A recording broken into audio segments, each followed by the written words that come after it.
some sweet tea to kick off this conversation for a Saturday chat. Sweet mint tea. Sweet mint tea. Welcome, everybody. Welcome. Thanks for joining us for Saturday chat. We are going off the rails this week with a song that's a little different for our... Well, a little modern for us. Modern for our normal stuff. Yeah. So hopefully you guys enjoy it. Turn on to some new music. Yep. It's Chapel Roan's Pink Pony Club. We're always looking for new things. And, Chapel Roan's Pink Pony Club. So, what do you think of the song, first of all? I liked the song upon first listening of it, and then it got caught in my head, and I could have murdered the song because it was driving me insane. And then, as a really good pop song always does. Yeah, it was stuck in your driving. head endlessly. Well, there are three really distinct parts to the song, which I call rooms in the song. So there are three really distinct parts, and because it was really new to me, I was like, "What? I know this is part of the song, but I'm not exactly sure how it goes." So a specific part would get stuck in my head. There's 4 parts. 4 parts? Mm-hmm. Okay. You got the verse, mm-hmm. and then you got the backside of the verse, which is kind of the build. Then you got the pre-chorus, and then you got the chorus. Okay, yeah. You'll have to let us know tomorrow. Yeah, I think there's three. There's so three it's that only 4 chords. so the whole song is the same thing over and over, but it is an earworm. But it's really different. The production is really different, and the melody changes throughout and ties it all together.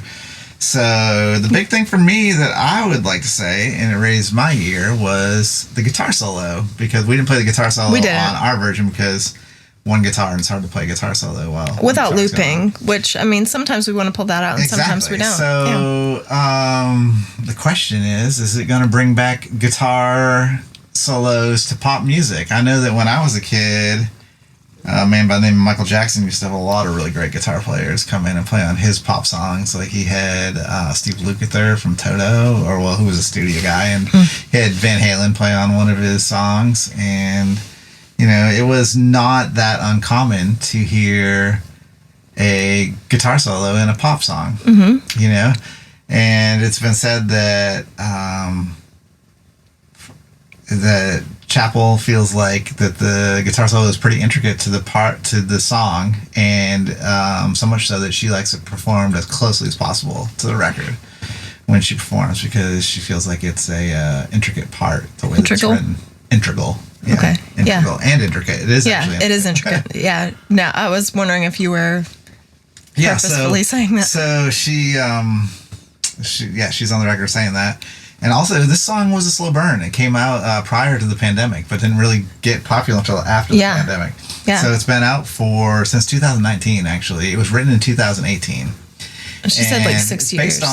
Based on her own experience, that she went to California, she visited a gay club, and she saw go-go dancers there, and she's had this feeling that it was a place that she belonged at. She felt like she could be herself there, that she wasn't being judged for who she was, and that she had just thought that it would be fun to move away and become a go-go dancer.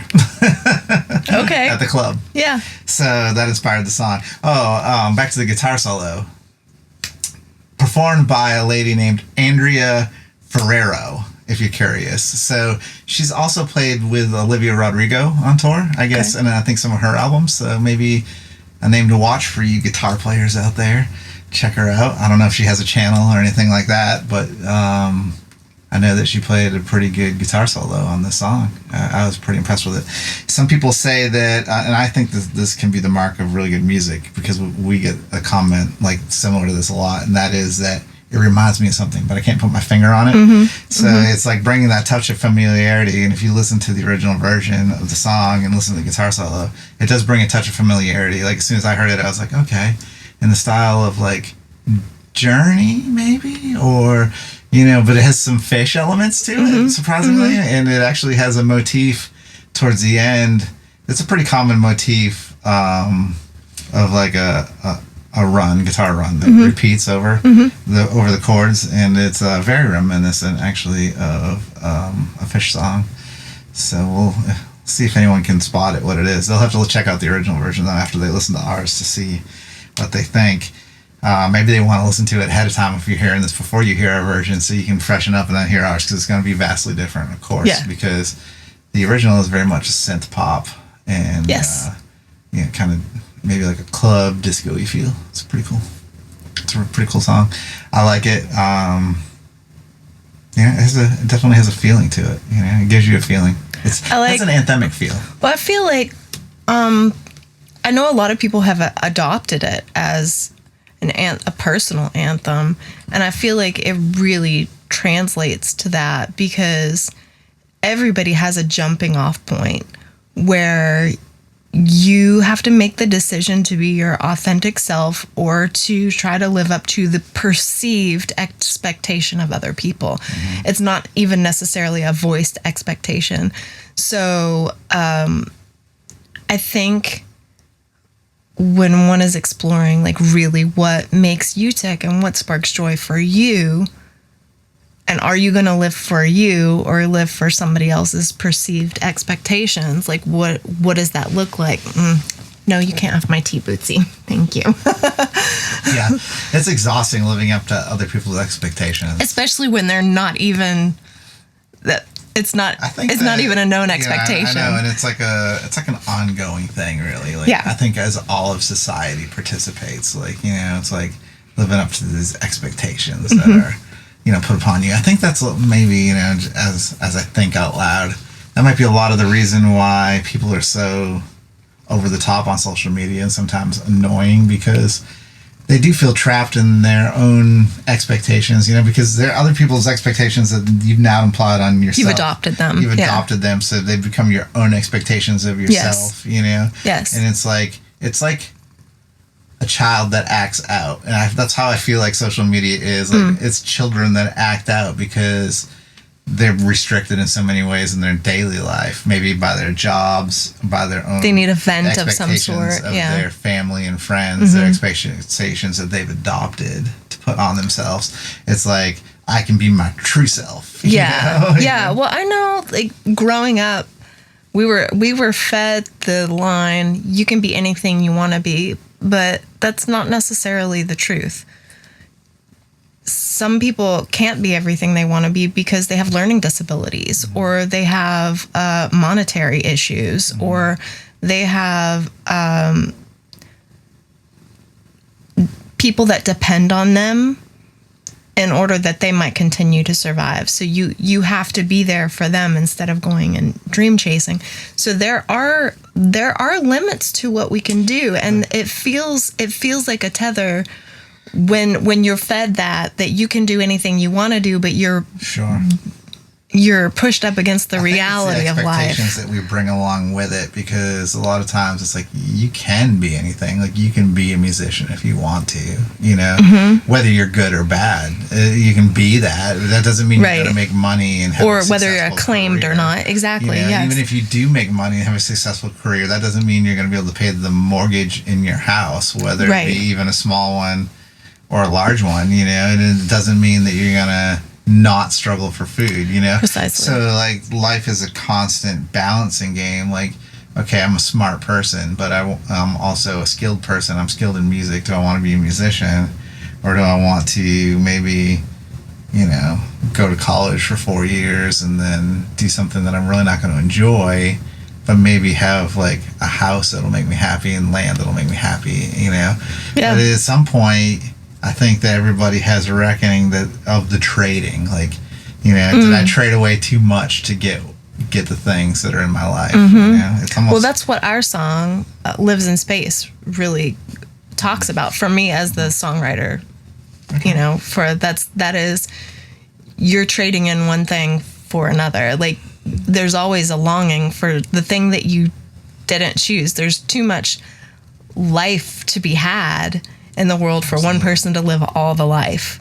I can't live in every single country on the planet for my whole life. What your other life would have looked like, maybe. It's like the musician's going to wonder, well, if I would have just held a steady job, like what type of house would I live in right now? Yeah. And then the person that has... Or what kind of relationship would I have? Has like an expensive house and but maybe doesn't like fully like the job. They're like, well, I wonder how far I would have got if I would have tried the other thing. The trade, the different thing. Yeah, it's like you always kind of have a reckoning in the back of your mind. Like, maybe I should have done this differently. Yeah, but with this, I don't know. That's why I think it's very difficult to live in the moment. But well, it's also different the though. Most satisfying to live in the moment. It is also different when you're doing that. That's the back script in your mind of what if I had done the other thing.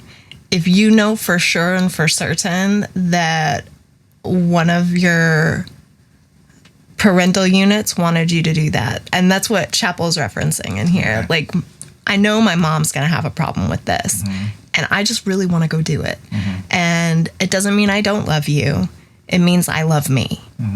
And I think that is like a bittersweet moment in anyone's life when you know for a fact, because you've had the conversation, that you're disappointing somebody, but you're making yourself happy. And like you're, at least in that moment, you're fulfilling a void in your own life. And it's like it is a different thing than I'm choosing to make the trade between these two things that I'm going to have something at the end of it that I enjoy. The house, the career, maybe the relationship, whatever you're after, like whatever you're making the trade for, versus letting somebody else down. Absolutely. It's a completely different arena of emotions. Again, it's like back to the expectations, right?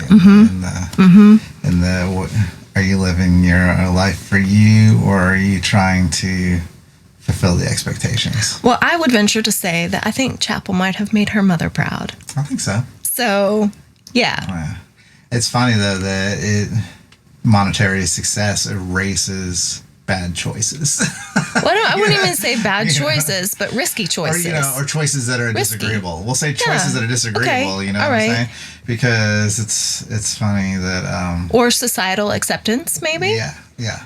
Yeah, like a societal acceptance. You're going to be an outcast and not make any money.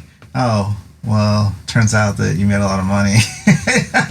And society accepts you. Or a section of society. Yeah. It might not even be the section of society that... And I don't know for sure. I don't know her mama. Yeah, I don't know. Like, she might be here in Tennessee, but we don't know her. We're talking about the story. Yeah, she might be upset.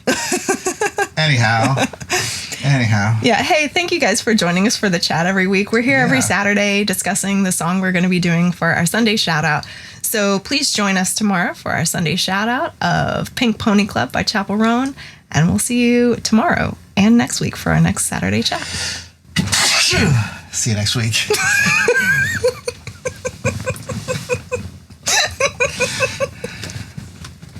Can't hold it. I was trying to hold it for like another half second.